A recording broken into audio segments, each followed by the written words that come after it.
Aled Haydn Jones is the head of BBC Radio 1 and the smash hit single Walking in the Air. Good morning. You've never heard that one before, I've no? never heard that before. Ever. Now, you had a fascinating talk, I've been told by our spies who were in there, talking about BBC Radio 1's role with still today breaking and supporting emerging artists in the UK. Do tell. It's not the easiest role in the industry, but a lot of stations will play the hits because that's what audiences want. So you need space in the industry for growing those hits. And I've given speeches at Radio Days for several years. We've talked about our entertainment side and the glitzy side and the things that we can do with our project.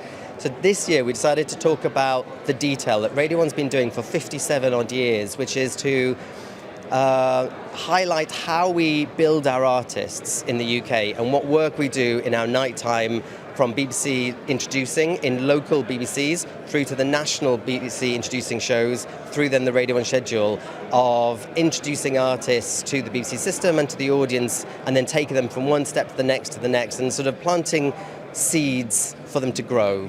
It's a long-term process that doesn't give you an instant payback, but it's a lot of hard work that needs to happen. And is it primarily done because public service remit, public service funding? It's the argument for keeping a youth station publicly funded. Absolutely. It's many things. It's our passion for the music industry in the UK and working with our partners in the UK music industry to keep it strong. But it's also part of the reason why we are public service and what the licence fee is there to do. We are there for public good, and the more UK artists are not just played on radio but grow to be global superstars, the better it is for the UK industry. Now, you were telling me before we started that 1,200 a week across BBC Radio 1, and how many of them would be well-known hit makers and the other ones kind of emerging or non-known? That's a stat I don't have, to be honest with you. But if you think that there are 42 places on the Radio 1 playlist, so that kind of shows the percentage that will be outside the Radio 1 playlist. If we're playing 1,200, some of those will be heritage songs as well, so I'm not saying they're all new, but it's an incredibly large number. We've got 28 different new music brands of shows across Radio 1.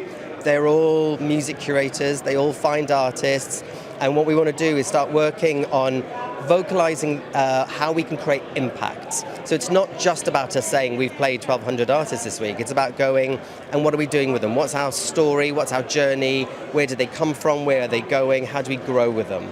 It must be difficult for you as the head of BBC Radio 1 when your competitors are playing the hits, because that's what the audience maybe want to hear.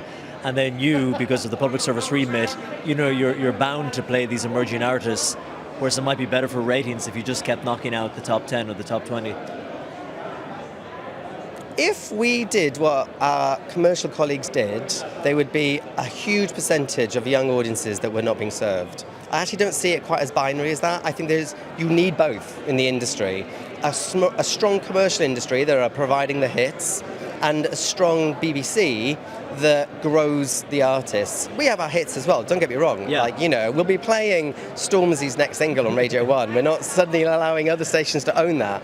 But it's about the balance. It's about the curation that goes into we're going to introduce you to a new artist, and then we'll play you a familiar artist that's homegrown, hopefully, but more likely somewhere around the world. That's a guarantee. A global or a UK artist. So finally, Aled, for young emerging artists, why do they need someone like BBC Radio 1 still today, where they can make a video in their room, so they have the video as well as them singing, put it on YouTube, it can go viral organically, they can have a bit of their song on a TikTok, they can reach a huge audience, and they can be found and discovered that way? Oh yeah, don't stop doing that. Yeah. You go for whatever route you can. And there are many success stories, Benson Boone jumps to mind, of artists that can cut through as having an artist journey through those means. But the majority of those tracks are tracks. They are hooks you'll get on social, or they will be, if you're lucky, some mainstream success based on that one track.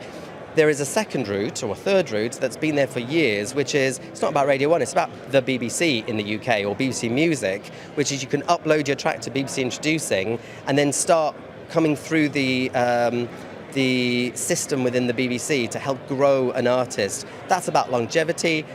So Ray was an example I used on stage. Ray headlined Radio 1's Big Weekend for us last year. She came through introducing, she performed on our second New Music stage, she performed on the main stage, she had huge success at the Brits, and she was a headliner at Radio 1's Big Weekend. That's the kind of artist journeys we want to foster at Radio 1. Because you made a good point with the way it is on social. Now it can be just about that one track. And then when the artist wants to release a second song or a third or an album, the audience might not even be there to hear it or pick it up. But in Radio 1, you're like, oh, there's someone we worked with before, we see potential, let's give that second track a chance. We are in it, our team on the Radio 1 music team are so passionate, they're so skilled at what they do, they invest in artists. So it's less about, do we like this song?